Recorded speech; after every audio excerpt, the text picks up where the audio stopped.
Indeed, this Quran guides to that which is most upright and gives good news to the believers who do righteous deeds that they will have a great reward. Imagine walking in complete darkness, where every step could lead you to destruction, and every turn could be a path to ruin. Now imagine being handed a lamp, one that never burns out, never dims, and always leads to safety. This is what the Quran is. It is not just a book, it is the ultimate guide, the divine roadmap that Allah has gifted to mankind. But the real question is, are you truly following it? Many claim to love the Quran. They place it on high shelves, wrap it in beautiful covers, and kiss it out of respect. But the Quran was never meant to be just a decoration. It was meant to be recited, understood, and followed. Allah did not send down His words to be ignored, nor did He reveal His guidance for people to only listen to it in Ramadan. He sent it as a lifeline, a mercy, a clear path to success. But how many truly live by it? Think about this: if you were given the most valuable treasure map in the world,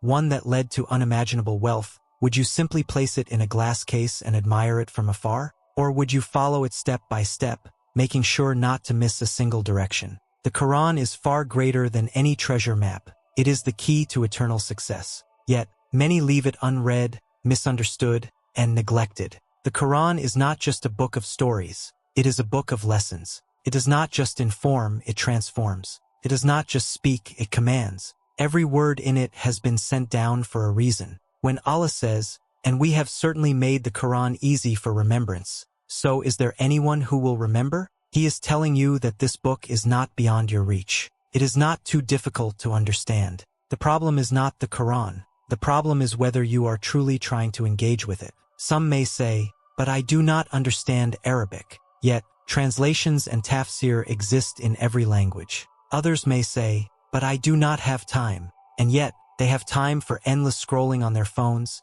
time for movies, and time for gossip. The reality is, when you love something, you make time for it. So if you claim to love the Quran but never engage with it, ask yourself, do you truly love it, or do you only love the idea of it? The Quran is not just a book to be read, it is a book to be lived. It is filled with guidance on how to conduct yourself in every aspect of life. How to handle trials, how to treat parents, how to conduct business, how to face fear, how to attain true peace. Every answer is within it. Allah says, "And we have sent down to you the book as a clarification for all things and as guidance and mercy and good tidings for the Muslims." This means that no problem in life is without a solution in the Quran. But what happens when people neglect it? When people turn away from the Quran, they open themselves to confusion, to misguidance, to spiritual emptiness. Allah warns, "And whoever turns away from my remembrance, indeed, he will have a depressed life, and we will gather him on the day of resurrection blind." Have you ever wondered why so many people,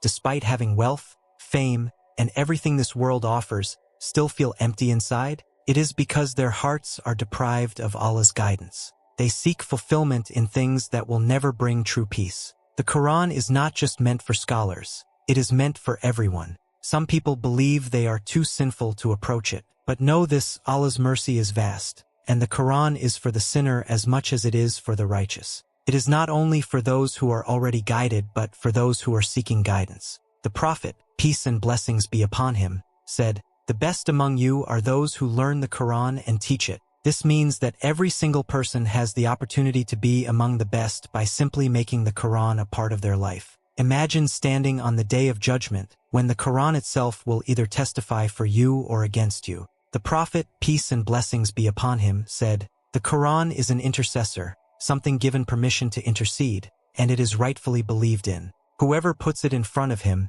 it will lead him to paradise. Whoever puts it behind him, it will steer him to the hellfire." The question is, where is the Quran in your life? Is it in front of you, guiding your every decision, or is it behind you, ignored and neglected? The Quran is also a source of healing, both spiritual and physical. Allah says, "And we send down of the Quran that which is healing and mercy for the believers." Many seek solutions in medications, therapies, and worldly distractions, but they forget that the ultimate cure lies within the words of Allah. The peace you are searching for, the contentment you are longing for, the strength you need, all of it can be found in the Quran. So now ask yourself, are you truly following the Quran? Not just reading it, not just listening to it, but living by it? When you hear its verses, do they move your heart? When you read its commandments, do you obey them? When you hear its warnings, do you take them seriously? Or has the Quran become just background noise in your life, something you only turn to in times of difficulty? The time to change is now. The time to reconnect is now. If you have neglected the Quran, make today the day you turn back. Make today the day you decide that the Quran will no longer be a book on your shelf but the guiding light of your life. Because on the day of judgment, when all excuses will vanish, only one thing will matter. Did you follow the guidance that was given to you? May Allah make us among those who not only recite the Quran but live by it, who not only listen to its verses but act upon them, and who hold onto it as the ultimate guide until our last breath.